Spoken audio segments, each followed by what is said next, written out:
This is my love letter to my 25 years loving my husband in our home. Enjoy. So here we are at the front entrance.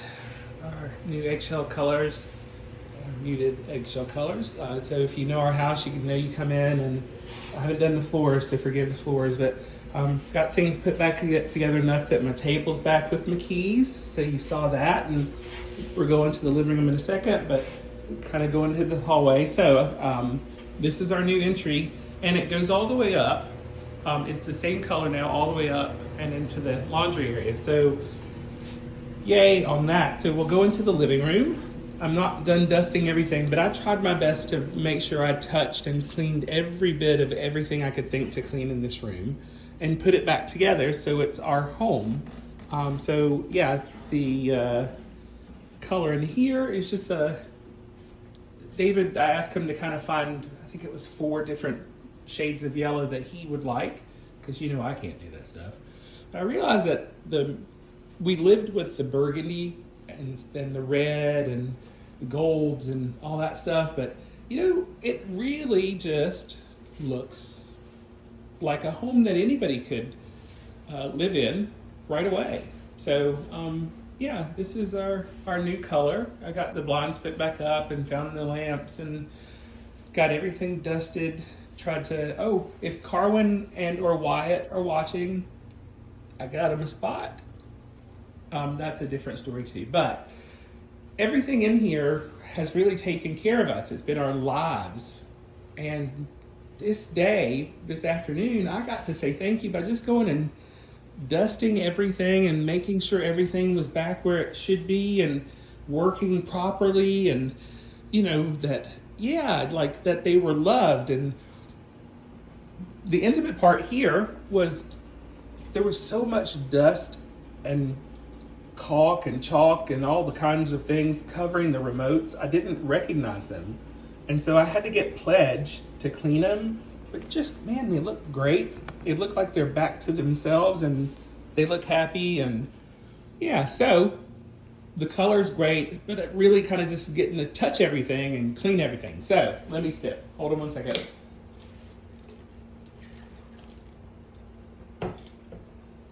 But here's the thing. I've had access to this room for a couple days because the last thing was the kitchen, the red kitchen. So before we go to the red kitchen, I'll show you the dining room. So the dining room was where David was storing all of his stuff, some of which was completely packed, some of it seemed packed, but it was a lot of the stuff, if you know David, like the china that he got from his house, when his mom passed away. She had a Madonna that he had on the wall, a lot of artwork and that kind of stuff. And again, we're getting a divorce, but I love the man and I know how much that stuff means to him. And here's the thing, I've been living in chaos. And part of that was, I didn't help him get far enough along because we were mad at each other. And that just made it worse for me because it's just been this kind of crazy reminder of we've got so little time left in this house and we haven't been loving it, but I needed to love it. So because I love my husband and because I like to have things in a certain order where I can be happy and sleep, everything in here is now packed. Some of it beautifully bubble wrapped. The two, I think it's Thomas Kincaid's, gave them their own table. This is my junk over here and some stuff we need to kind of talk about for Spectrum. But even the artwork, I just kind of wanted to make sure, this is mirrors. But I realized that the baby gate and the dog door made a really good cushion so that the mirrors would have a place to sit, but not do any damage if nobody was in here. But it wouldn't also mess up the paint. I was always worried about the paint because it just got done. So all of the artwork, I said, David, I'm going to have it lined up so that when you come back, you can kind of go through it like going to like a fine art dealer, because that's really what David was. He had all of this beautiful fine art, and now he can kind of come through and kind of thumb through. Some of it's family. It's a beautiful picture that you guys all remember from the front entry of I think it was a hand-drawn picture of his dad and mom from, I believe, Italy.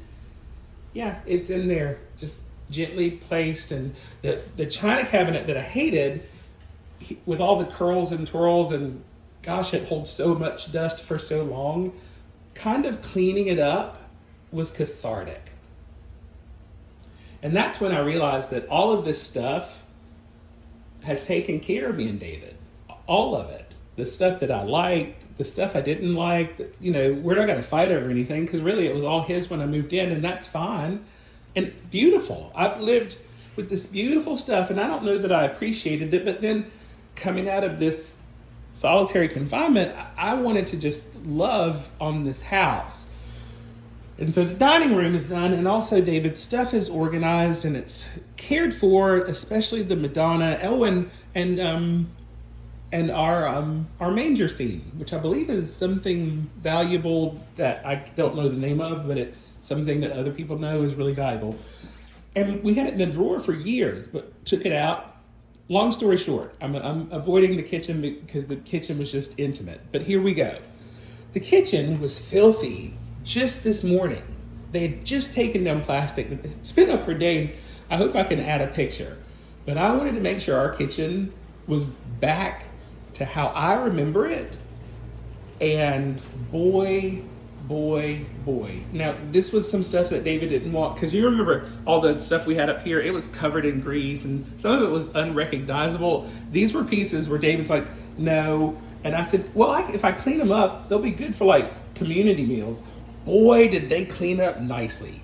Look at this. I mean, I didn't think this was actually that color. There was so much gook on it. And these we've actually used at community meals, but I was like, we had enough Dawn.